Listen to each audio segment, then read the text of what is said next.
Mau dengar nasihat katanya ya, menjelang ujian, skripsi atau karya utama, lalu tesis, disertasi, dan ujian akhir semester. Tapi saya mau kasih nasihat apa ya? Mungkin waktu ujian waktu kuliah S3 saya saja ya. Waktu itu salah satu tantangan saya terbesar adalah kesehatan, karena kondisi tulang saya itu spesial. Dan oleh karena itu saya tidak bisa duduk lama, tidak bisa angkat barang terlalu berat.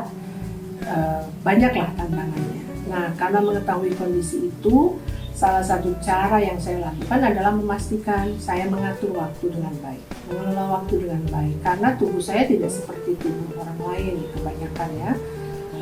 Ada masa ketika saya sedang menjalani kuliah, saya tidak boleh duduk terlalu lama di kelas bahkan.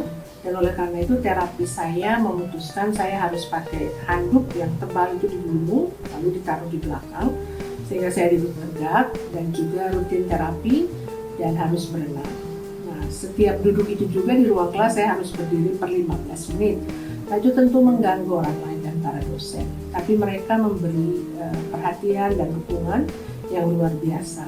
Nah, artinya adalah kalau kita menghadapi sebuah situasi, kita mesti melihat ke diri kita sendiri. Bagaimana kita menghadapi tantangan itu. Itu tadi, mengatur, mengelola waktu dengan baik. Kedua, tantangan terbesar itu sebenarnya untuk membuat kita either gagal atau berhasil itu datang dari diri kita sendiri. Tidak menutup kemungkinan banyak sekali faktor eksternal.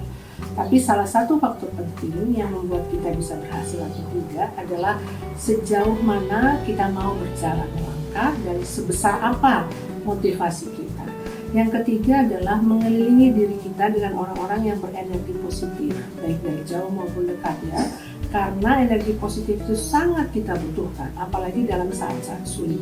Dan ini juga akan membuat kita mampu menolong dan menemani orang-orang yang sedang membutuhkan kita. Lalu ada banyak yang lain, kita tentu mesti menjaga kesehatan kita, mental, spiritual. Salah satunya didukung dengan olahraga dan juga makan minum yang bernutrisi baik. Nah, kalau kita punya hobi, gunakanlah hobi itu sebagai alat untuk mendukung kita, bukan untuk mendistraksi kita. Kalau hobi kita nonton film Korea misalnya, suka jalan-jalan dan seterusnya, ngobrol dengan teman-teman, pastikan itu semua untuk mendukung. Dan kalau waktunya kita bekerja, bekerjalah dengan sungguh-sungguh. Waktunya kita istirahat, istirahatlah dengan sungguh-sungguh. Dan ini akan menolong kita melihat sejauh mana sih sebenarnya kita bisa menyelesaikan tugas-tugas kita. Nah, menyelesaikan tugas itu adalah bagian penting dari keberhasilan kita.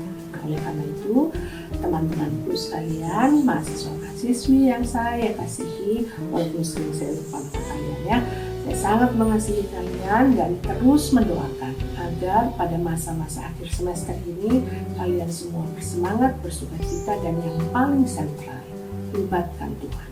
Izinkan Tuhan bersama dengan kita menjalani semuanya dengan sukacita, karena sukacita itu bersumber pada Allah. Semangat!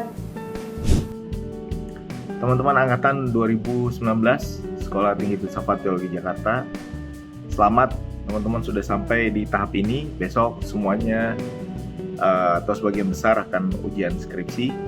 Semoga teman-teman tetap semangat setelah 2,5 tahun COVID. Teman-teman harus kuliah di rumah, lalu sekarang akan mengikuti ujian, dan banyak dari teman-teman telah menghasilkan karya yang akan menambah kekayaan dari dunia teologi Indonesia. Tetap semangat untuk ujian besok, apapun yang terjadi. Sadari bahwa ini adalah hasil dari karya yang teman-teman hasilkan selama pergumulan di STFT Jakarta. Saya yakin teman-teman akan puas dengan hasil yang telah dikerjakan, dan teman-teman juga akan mendapatkan banyak masukan dari para penguji. Jadi gak usah terlalu khawatir, gak usah terlalu takut, jawab pertanyaan dengan baik, dan yang pasti semuanya dijawab dengan tenang sesuai dengan kemampuan kita, dan semoga nilainya bagus-bagus semua.